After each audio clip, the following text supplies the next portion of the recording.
What's up everyone, DailySolution2 here, coming at you guys with another video. This video is going to be about the review of the video game called Blue Estate, developed by He Saw Games. Now, I'm playing this on the PC, and I primarily play this game with the arcade gun's Lightgun. As you're seeing right here, basically what you do is you mount the sensor bar, kind of similar to what you have with the Wii, on top of your monitor, and you stand about 2 to 3 feet away from your monitor, and you point the light gun at the screen and you shoot it.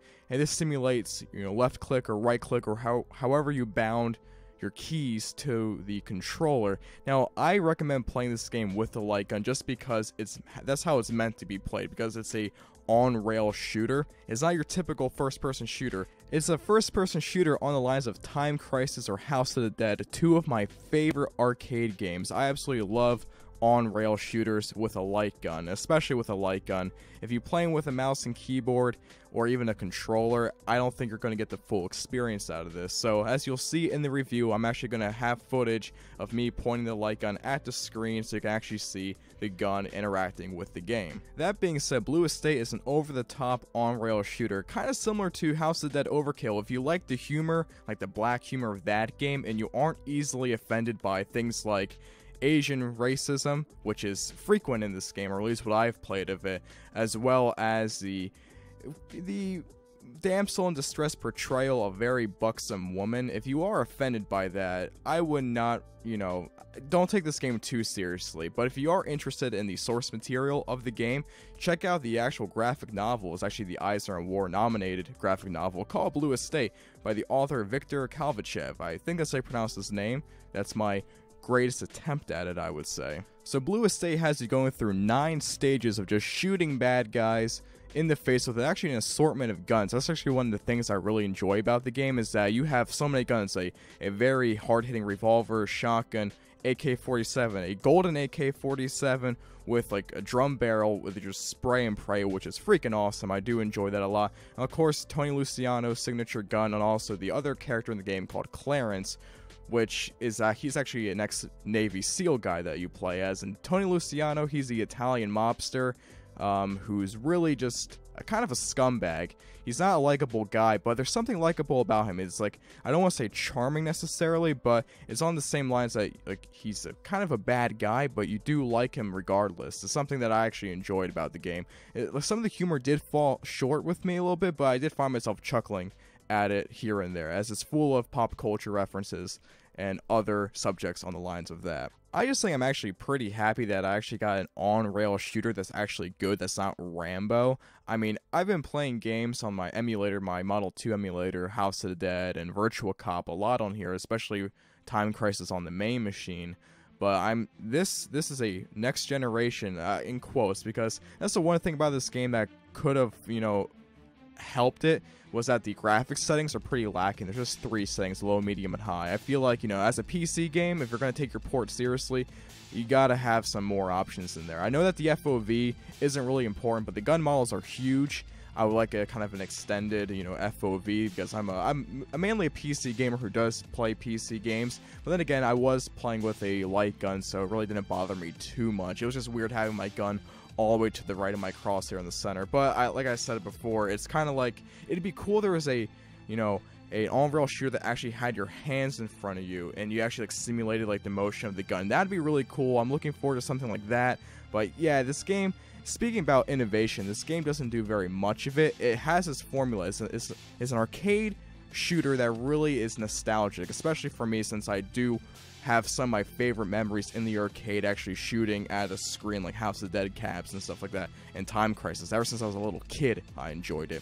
But other than that, there are mechanics like Tony Luciano, he has long hair, so you're constantly swiping at your screen to push the hair out of his eyes, which I found kind of annoying, honestly. It was interesting, but when you're in a gunfight and your hair flops in front of your eyes when you're not moving, it's kind of stupid. I don't really understand that. It's something that I can look past, though. But that's really all I have for criticisms of the game. It has 9 stages, which that's actually pretty cool. It has 2 characters and a bunch of arcade modes, which I actually enjoy a lot. I like the arcade stages, these quick blitzy type stages that you just shoot the enemies as fast as you can with a quick variety of guns. Like if you just want to shoot at your screen or you have some people over, actually does have 2-player local multiplayer, which is really cool. So if you have 2 light guns or you have someone with a controller or someone with a light gun, it makes for a great party game as well, especially with these fast-hitting arcade modes. Now, I'm not really a video game critic necessarily, so I'm sure there's IGN reviews out there giving this game pretty low scores, but I actually really enjoyed it. Like, actual genuine feelings about this game right away, I did like it.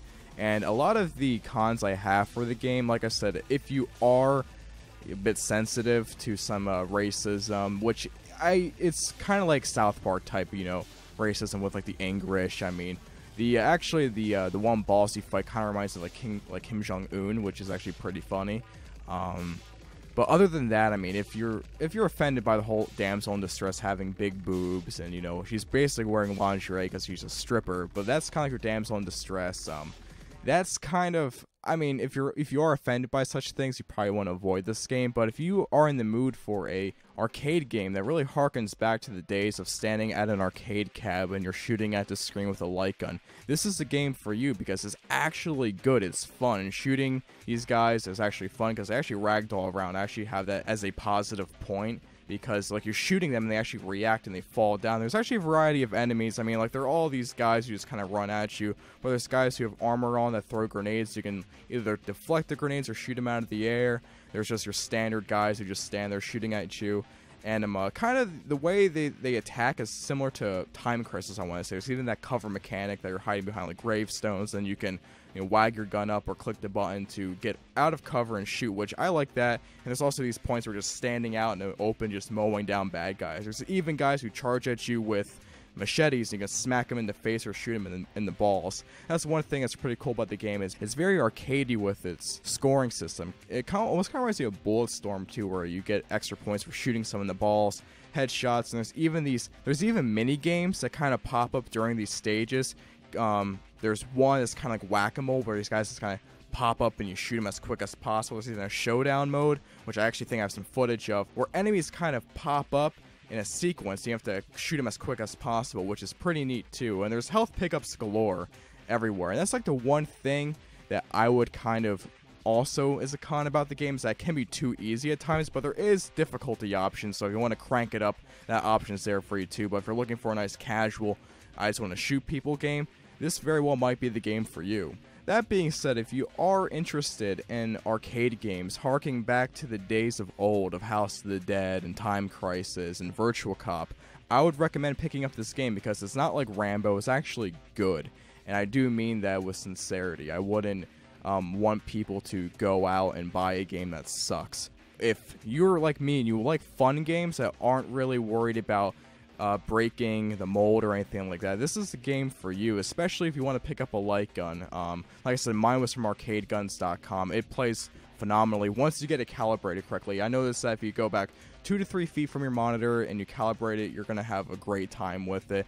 And in game, you just have to click the raw input option and you're good to go. And you can map the buttons with the Arcade Guns utility tool that comes with the game, where you just have to download it from the website and you're good to go. So I think if you're really into these on-rail shooters, it's worth a pickup, especially if you have been dying for a new on-rail shooter. Because if you think about it, it is a very niche genre of game out there. You don't see a lot of these new releases, especially when they're charging $40 like Rambo. But this one is they're charging about $13 for, at least on Steam. I know it is out on, I think, Xbox 360, PS4, and Xbox One.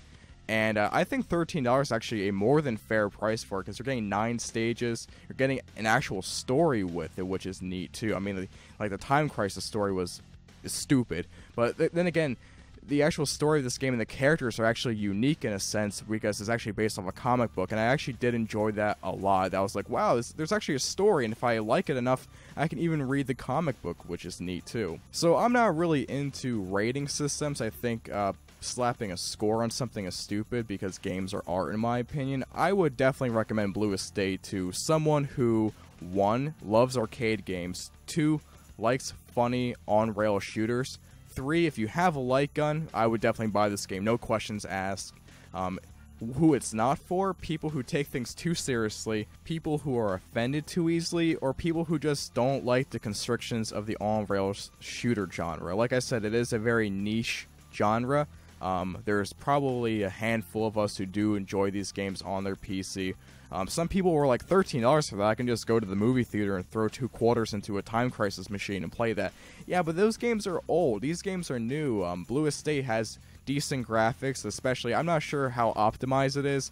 I have a NVIDIA GTX 970, 16 gigs of RAM, and an i7 2600K overclocked, and the game runs at 60 frames per second on the highest settings. So I would say graphically, I don't think it's that demanding. I think if you have like a PC main machine in your basement, I'm pretty sure you should be able to throw it up and play at a respectable frame rate. So that being said, guys, hopefully you guys enjoyed this video. I attempted to give my most honest review possible.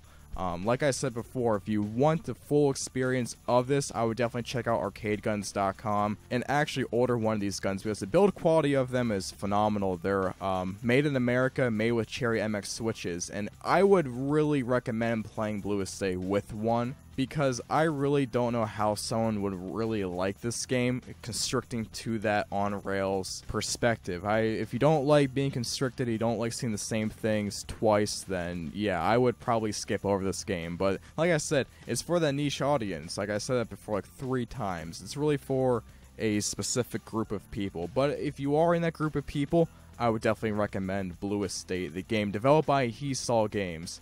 Alright everyone, I hopefully you guys enjoyed the video. This has been Delegate Solution 2 here. Comment, rate, subscribe, and I will see you next time on the next video.